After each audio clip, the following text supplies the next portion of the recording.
So let's just start with President Biden, who, I mean, truly, he's been on vacation for a month between his time at Rehoboth Beach in Delaware to the trip out west to Lake Tahoe, one little stint to Maui under pressure to actually show some sort of heart for those whose lives were destroyed by this fire. It's been vacation after vacation. So now he comes back and he is asked about the Jacksonville, Florida shooting, right? This is SOT 1. And you tell me whether you can understand even just maybe 10 words together of what he says here on what just happened, just as a reminder for our audience. 3 people were shot and killed in Jacksonville. They were black. The shooter was white. He then killed himself. It was obviously a disturbed young man. I think he was 22 years old. In any event, he was asked about it. Here's what he said. And so we have to act against this hate-fueled violence, and you saw what's happening. By the way, almost 5 years to the day that 5 young blacks were killed in Jacksonville 5 years earlier at a gun shop, a store that were doing kids' toys. But you know, and we have to speak out that there's a whole group of extreme people trying to erase history, trying to walk away from it. I mean, the idea that we're sitting here, I never thought that I'd be president, let alone be president, and having a discussion on why books are being banned in American schools. And you know, as an administration, we're going to continue to march forward, jobs and freedom that we work so hard for. What? I mean, as Archie Bunker used to say, huh? Victor, so we actually tried to translate it, and my team thinks he's referring with that muddled statement to something that did happen back in August of 2018. There was a shooting at the Jacksonville Landing. A gunman opened fire at a video game tournament at the Chicago Pizza restaurant, targeting rival gamers. Not at a gun shop, not at a store, nothing to do with kids' toys. 2 were killed, not 5, which is what he seems to be suggesting there. 11 were hurt. One victim was black, 1 was white, not 5 young blacks, as he says there. We could keep going. So what I did manage to discern was 100% counterfactual, to be charitable in my own terminology. And the rest of it, I couldn't make heads or tails of. Yeah. Well, you know, he's failing at a geometric, not arithmetic rate. And I think what I mean by that is each week, it's not just 7 days worse, it's 21 days worse. And there's 3 things going on with him. One is, I don't know if it's congestive heart. I'm not a doctor, obviously. I shouldn't even be speculating, but he slurs his words, so his delivery is incomprehensible. And that's separate from the cognitive problems where he rambles or he can't read off a teleprompter or he goes into wild thing.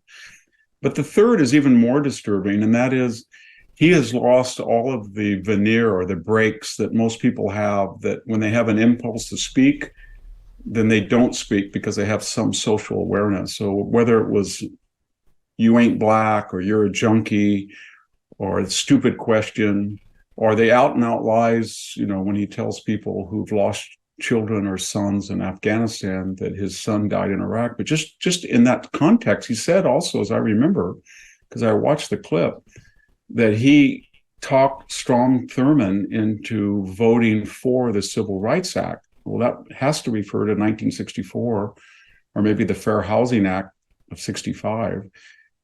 And Strom Thurmond voted against it. And Joe Biden was, I think, 21 or 22. So he just makes things out of whole cloth. And he assumes, or his wife does, or his handlers do, that the media is so invested in the alternative to Trump or whoever the Republicans have that they'll make up the necessary adjustments. But he can't tell the truth. He never could, but now he cannot tell a scintilla of the truth. He can't deliver a speech, and he's cognitively challenged, so he rambles his grammar, syntax, and right. The result of it is a complete mess. It's very bizarre to listen to try. You know, you're reminded this is the leader of the free world. This is the United States president who cannot speak, nor can he walk. He's constantly in a shuffle. We've seen him fall down. I mean, I don't want the Republicans to get overconfident because I think to some extent they're banking on people seeing this and just saying he can't do it. He's not going to win. But he can't do it. He's not doing it right now. This is why Nikki Haley, and I'm going to get to why I'm raising this, she just tweeted out, the truth is a vote for Joe Biden is a vote for President Kamala Harris. That's what she tweeted out. And I think we all understand what she's saying.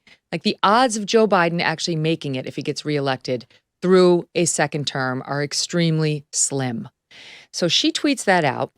And then you promptly get people like Jamel Hill, this very racist commentator, tweeting out, part of the reason racism is such a terrible sickness in this country is because politicians like this know they can rally a certain base with the fear of, oh my God, a black woman might be president if you don't vote for me. Then we want to act all surprised when the most hateful part of the base decides they need to act out on their feelings of hatred. You see, so Nikki Haley is herself a racist because she's saying if you vote for Joe Biden, reminder, Kamala Harris is going to be the president. Yeah. Well, the funny thing is that Kamala Harris would not be in the position she was in because she ran for president in 2016 and she was a dismal failure. She failed to get one delegate. She had a lot of Silicon Valley money. And so she was appointed because he had announced pro forma that he was going to select a woman. And then the Black Caucus said that has to be a Black woman. And he nodded. So that's why she's there. And she had a perfect opportunity. She had a favorable press. She had a president that wasn't really cognitively engaged. She could have freelanced and done wonderful things. She's been an utter failure. And it's not you or I saying that, Megyn. It's the Democratic insiders. And their biggest fear right now is they don't want Joe Biden to not finish this term because that means she is going to be president. And they think she'll destroy the party. I think she probably will. So they're going to do whatever it takes to get him across, sort of like Woodrow Wilson and Edith Wilson in 1919, where he was non compos mentis and she finished out his term. But what they're looking at in the next 4 years, I don't think he's going to be able to run. And I think that there's going to be pressure on him because he's going to get so embarrassing in the next 18 months. Where did you learn about money? You know, budgeting, saving, investing, and spending. If you're like me, you learned about it the hard way. And it certainly wasn't in school. My parents did the best they could, but I feel like I can do better. I would like my own children to be better at money matters than I was at their age, which is where Busy Kid comes in. Listen to this. Busy Kid is an interactive money management app for kids and teens to help them learn how to earn, save, invest, and spend money wisely. It gives them real-life experience, and it allows parents to still be a safety net with approvals and monitoring. The more kids earn, save, invest, and spend on the app, the more they build healthy financial routines to use as adults.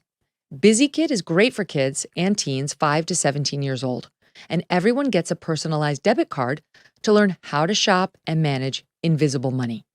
Busy Kid is offering a limited time special for our audience right now, 20% off a family subscription. So for less than $4 a month, this app and card can transform how your children think about and use money. To start, download Busy Kid and enter the promo code MK to get 20% off. Again, download Busy Kid, BUSYKID, and use promo code MK for 20% off. There's even a 30-day guarantee. Hey, thanks so much for watching. If you like what you just saw, hit the subscribe button for more clips and full episodes.